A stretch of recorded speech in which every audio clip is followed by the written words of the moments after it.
Hello, everyone. This is Aaron St. Dennis, the FF Mad Scientist. I've got Jesse Moeller with me today, and we are doing NFL Week 10 Fantasy Football NFC home game previews. Plus, we've got the London game because there was an uneven amount. So that is what, Indy, New England? Indy, New Yeah. England? Yes, Yeah. yes. I went to bring up the game preview for that. And before looking at it, just looking at the two teams, I got briefly nostalgic. I'm going, oh, remember the good old days when it was a Manning Brady matchup here? Now you look and it's like, oh, Mac Jones, Gardner Minshew. It's not the same. Patriots Colts isn't what it was in like when I was, just after high school. When I first started becoming a football fan, really, it's like Yeah. all the Brady Manning matchups. Now it's like, oh, Gardner Minshew and Mac Jones. This is Not where we're at. not quite the same, right? And I'm in a group chat with a bunch of like Indian New England guys, and they were talking about it yesterday. How excited they were when, like, the 2006 game, which was like the fourth down conversion game and stuff like that, going Yeah. back to the Indy, all the stuff, like the fun stuff. I was like, yep, there's some fond memories when I was a teenager of those games. Yeah. This back then, like you could even name the kickers. They had what, Vinatieri, and who was on the other side? Vinatieri was on both sides at Uh, one point. yeah, he went to Indy. Oh, it's just not Guskowski. It was the fuck's There his was a guy name? before him. I can Oh, picture him. I I'm just can't there. remember. Yeah, I need to look it up. I can't remember. I'm like, Yeah, I don't know. the Damn it. good old days. But now we've got this. It's the now it's the Mahomes Allen or Mahomes Burrow games that have that luster, and it's just not the same. Yeah, So. definitely. Alrighty, I guess we will get right into it. What game? What game? What game? Panthers Bears. That is your Woohoo! Thursday nighter. Oh, good God, good God. This is Barber. yeah, barn burner. You're telling me. All right, so the Thursday nighter is the Panthers at the Bears. We have Bryce Young for the Panthers and Tyson Bagent will start for the Bears. I'm not sure if that's a good thing or a bad thing. He kind of seems like dollar store version of Justin Fields. You know, high rushing upside, kind of crappy arm talent decision making. As far as the QBs go, it is the fifth best matchup for Bryce Young. It is the 24th best matchup for Fields. I have Fields on the graphic because I did it before he was announced out. As I said, it's Bajan.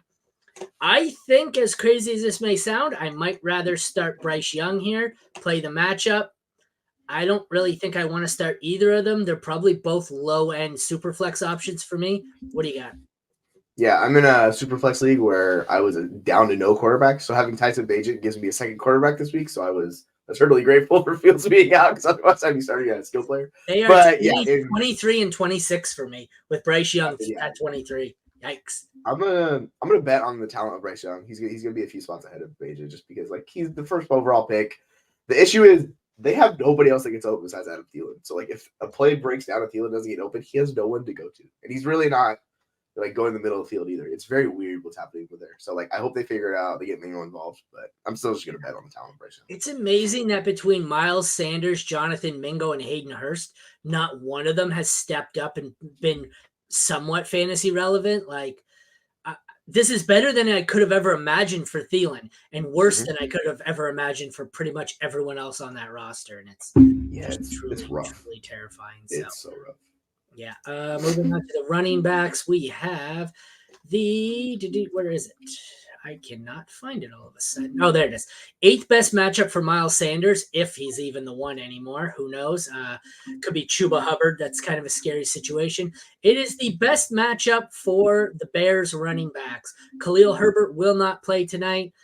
Roshan, Deonta Foreman, that's who's backups there, right? These two teams Yeah. seem to blend together. I feel like they traded running backs, but I don't know. I think I can desperation flex Roshan or Foreman, but Sanders has maybe a low end too. I don't really want anyone in this matchup. What do you think of these four running backs? I guess it's kind of ugly. Yeah, it's weird because like particularly with Chicago, they have all of those guys just bucking it up together. And Roshan, we were really excited for him. He hasn't taken it. They've had Khalil Herbert, who's coming back, so it's like he's going to step into that even more. And on the Carolina side, I'm going to go with Hubbard just because he's a better pass catcher than Sanders. And Frank Reich came out and said like it's going to basically be a committee. They're going to have certain plays that are designed for Miles Sanders, Ooh, certain plays that are designed for Chuba Hubbard. So like they're going to call certain plays for each of them and have them involved my somewhat. rankings, It's rough for it's very rough. my I'm not sure actually rankings who are has the highest. spicy. I've got Chuba at 25, Foreman at 26. Then I got to scroll down. I have Roschon at 34. I have Sanders at 37. My projections, Yeah, not a big fan. Not a I have big fan. Foreman and Hubbard back to back at 26 and 27, and then Sanders is 36. But like I'm gonna rank Roschon above him just because I think Sanders is not a good running back. That's gross. Ugh, brutal. I wonder. It's just amazing how quickly. Like he was one of my. I had him pushing borderline top 12 at one point in the offseason. It's one of those guys where it was. There were 3 or 4 guys that were slipping that I was targeting because they fell. Sanders, Pierce, Cook, Pacheco. They were all guys where they just seemed nobody really wanted them, so I took them. It's amazing. None of them are really, Pacheco's been really good. I've got a few shares of him recently. I traded him yesterday, actually, traded for him in a redraft league. I had Mixon. Someone offered me my Mixon for Pacheco and Thielen. Yeah, you're like, yes, thank you. I would have taken it straight up for Pacheco. I'm out on Mixon. And the funny part is, and even in this scoring settings, Pacheco was outscored Mixon. So I was like, oh, okay. Thank you, I You guess. just get a free wide receiver one. Yeah, not bad at all. Merry Christmas to me. So oh goodness. see. Yeah, As far as receivers go, DJ Moore, 6th worst matchup. I'm still starting him as probably a 2, even though that quarterback situation kind of sucks. Middle of the pack matchup for Thielen. He's a borderline 1-2, depending on who's on bye. Let me look. I have Thielen. Oh, borderline 1-2, I say. By that I meant he's wide receiver 5 for me. So I have a wide receiver 5. I have DJ Moore at 11, and then I don't believe I have anyone else of these pass catchers ranked inside the top 50. Who would be next? Mooney, Mingo, Mooney at 51. I almost knew what I was talking about. I really like 2 of these guys. I like I like Adam Thielen way more because of the quarterback. Yeah, it's the issue for Moore is the fact that Bagent's his quarterback, and like you're talking about, he's dollar score just Justin Fields, or as Jeremy said, he's homeless Justin Fields. Like the issue is just not able to really support him. So like he brings down DJ Moore a lot more than on the other side of the ball where Thielen needs to pass just from Bryce Young. So yeah, like they're gonna be separated quite a bit for me. But yeah, those are the 2 guys I'm playing. It'd be rough to play any other guy besides those 2. Tight ends, we have the best matchup for Carolina. I don't really want to stream Hurst or Tremble or whoever the hell it is they're playing. Desperation option if you have to. Komet, it's the 11th worst. I'm still starting him as a low end 1. DST's bottom 10 matchup, kicker, bottom 10 matchup for Cairo Santos. I'm not starting him. 5th best matchup for Eddie Pinheiro. So after going 7 weeks of not playing Eddie Pinheiro, I think he was like a less than 1% start percentage in my Yahoo, like my charting.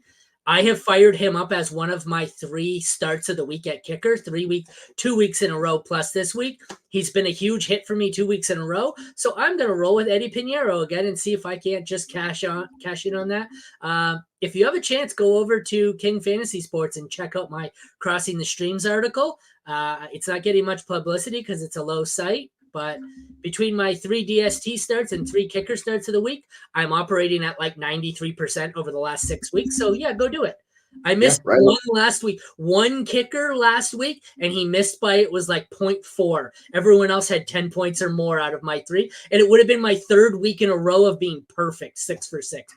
But so DST's 2nd best matchup for the Panthers, 4th best matchup for the Bears. I know I say don't stream bad defenses, but these are 2 of the defenses I am streaming this week. Because if you look around, all the defenses you would want to play are rostered. There are no good streamer options. I got Seattle in a couple of leagues, the Colts, but like this is one where I feel like I think I chose the Panthers over the Bears because of Bagent. I'm streaming a unsafe amount of Carolina, I would say, and a few shares of the Bears, and it's utterly terrifying. So what do you think? Yeah, I am worried about both of these defenses. I do have Chicago ranked a little bit higher, but I kind of want to actually flip that just based on the quarterback situation because we haven't seen enough from Bagent to like be that confident in him. He's been fine the past few games, but it could crumble for him, and you could get a lot of points that way. So if I'm betting on the 2, I'll go with Carolina. But I am absolutely in trust the process mode on this one. There is no, and even in my the start sit article that I wrote, it says we have back-to-back defenses that are like 30th and 32nd among DSTs. So I said this is merely me trusting the matchup and my process, but it's been good. Like I said, Eddie Pinheiro at kicker. If I've trusted the process 3 weeks in a row, he's given me great stream weeks. So we're going to see if the process is good right now because it's really going to be tested this week at defense. I think my 3 streamers, I forget who the third one was, but it's like Carolina, Chicago, and somebody else gross. Like it might be Seattle or Indy. It's not pleasant. It's my 3 streamers this week because I don't pick top 12 teams because nobody wants to go with the top 12 team. But my 3 are pretty ugly. They're all like bottom 5 defenses. But yeah, not